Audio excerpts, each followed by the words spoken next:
नमस्कार दोस्तों, आपका हमारे YouTube चैनल भूमिपुत्रा में स्वागत है। आज हम आपके लिए सोमवार व्रत की पौराणिक कथा लेकर आए हैं। सोमवार के व्रत को लेकर मान्यता है कि इस व्रत को करने से भगवान शिव अपने भक्तों की मुराद जल्दी पूरी करते हैं। सोमवार का दिन भगवान शिव को समर्पित है, इसलिए इस दिन भगवान शिव की पूजा और व्रत करने का महत्व और ज़्यादा बढ़ जाता है। यदि आप सोमवार के व्रत करते हैं तो आपको सोमवार व्रत कथा पढ़ना या सुनना बेहद ज़रूरी है, क्योंकि इसके बिना आपका व्रत अधूरा माना जाएगा।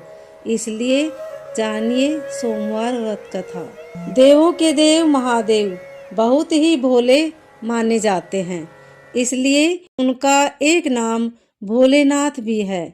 पौराणिक मान्यता के अनुसार भगवान शंकर को प्रसन्न करने के लिए किसी भी तरह के खास विशेष पूजन की आवश्यकता नहीं होती, क्योंकि कहा जाता है कि वह भोले हैं और भक्त के मन की गई क्षणिक मात्र भी भक्ति से ही वह प्रसन्न हो जाते हैं। अगर आप भी शिव की भक्ति और कृपा पाने के लिए सोमवार का व्रत करते हैं तो इस कथा से भोलेनाथ को प्रसन्न कर सकते हैं। एक बार किसी नगर में एक साहूकार था। उसके घर में धन की कोई कमी नहीं थी, लेकिन कोई संतान न होने के कारण वह बहुत दुखी था। संतान प्राप्ति के लिए वह हर सोमवार को व्रत रखता और पूरी श्रद्धा के साथ शिव मंदिर जाकर भगवान शिव और माता पार्वती की पूजा करता था। उसकी भक्ति देखकर एक दिन माँ पार्वती प्रसन्न होकर भगवान शिव से साहूकार की मनोकामना पूर्ण करने का निवेदन किया। पार्वती जी के आग्रह पर भगवान शिव ने कहा कि हे पार्वती, इस संसार में हर प्राणी को उसके कर्मों का फल मिलता है और जिसके भाग्य में जो हो उसे भोगना ही पड़ता है। लेकिन पार्वती जी ने साहूकार की भक्ति देखकर उसकी मनोकामना पूर्ण करने की इच्छा व्यक्त की। माता पार्वती के आग्रह पर शिवजी ने साहूकार को एक पुत्र प्राप्ति का वरदान तो दिया, लेकिन उन्हें बताया कि वह बालक 12 वर्ष तक ही जीवित रहेगा। माता पार्वती और भगवान शिव की बातचीत को साहूकार सुन रहा था, इसलिए उसे ना तो इस बात की खुशी थी और न ही दुख। वह पहले की भांति शिवजी की पूजा करता रहा। कुछ समय के बाद साहूकार की पत्नी ने एक पुत्र को जन्म दिया।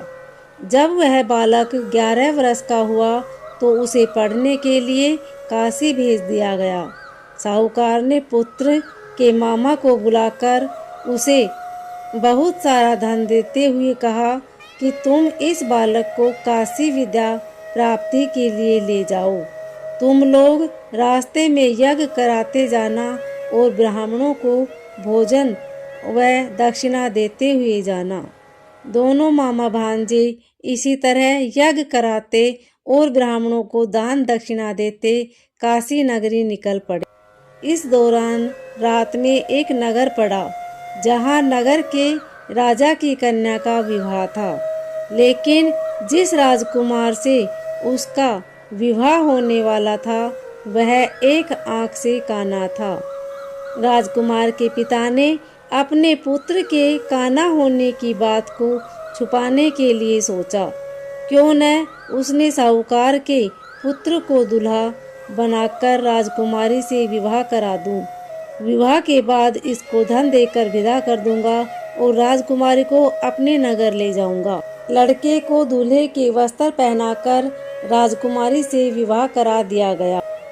साहूकार का पुत्र ईमानदार था, उसे यह बात सही नहीं लगी, इसलिए उसने अवसर पाकर राजकुमारी के दुपट्टे पर लिखा कि तुम्हारा विवाह तो मेरे साथ हुआ है, लेकिन जिस राजकुमार के संग तुम्हें भेजा जाएगा वह एक आंख से काना है। मैं तो काशी पढ़ने जा रहा हूँ।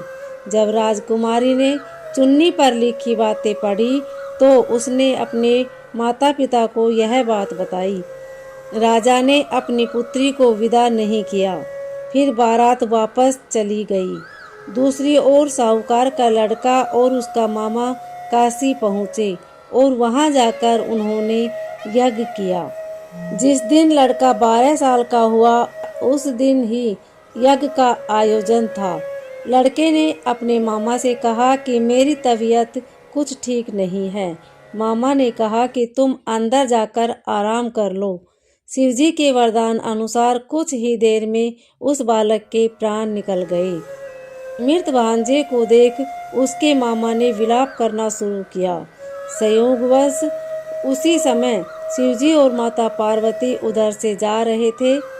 पार्वती माता ने भोलेनाथ से कहा, स्वामी, मुझे इसके रोने का स्वर सहन नहीं हो रहा।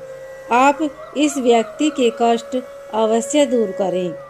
जब शिवजी मृत बालक के समीप गए तो वह बोले कि यह उसी साहूकार का पुत्र है जिसे मैंने 12 वर्ष की आयु का वरदान दिया था। अब इसकी आयु पूरी हो चुकी है।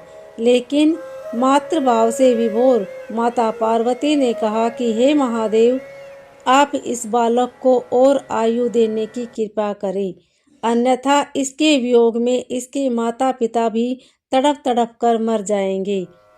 माता पार्वती के पुनः आग्रह पर भगवान शिव ने उस लड़के को जीवित होने का वरदान दिया। शिवजी की कृपा से वह लड़का जीवित हो गया। शिक्षा पूरी करके लड़का मामा के साथ अपने नगर की ओर वापस चल दिया। दोनों चलते हुए उसी नगर में पहुँचे जहाँ उसका विवाह हुआ था। उस नगर में भी उन्होंने यज्ञ का आयोजन किया। उस लड़के के ससुर ने उसे पहचान लिया और महल में ले जाकर उसकी खातिरदारी की और अपनी पुत्री को विदा किया। इधर साहूकार और उसकी पत्नी भूखे प्यासे रहकर बेटे की प्रतीक्षा कर रहे थे। उन्होंने प्रण कर रखा था कि यदि उन्हें अपने बेटे की मृत्यु का समाचार मिला तो वह भी प्राण त्याग देंगे। परंतु अपने बेटे के जीवित होने का समाचार पाकर वह बेहद प्रसन्न हुए।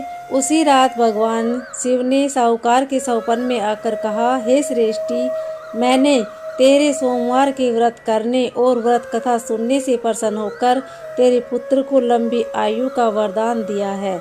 इसी प्रकार जो कोई सोमवार का व्रत करता है, यह कथा सुनता है और पढ़ता है, उसके सभी दुख दूर होते हैं और सभी मनोकामनाएं पूर्ण होती है।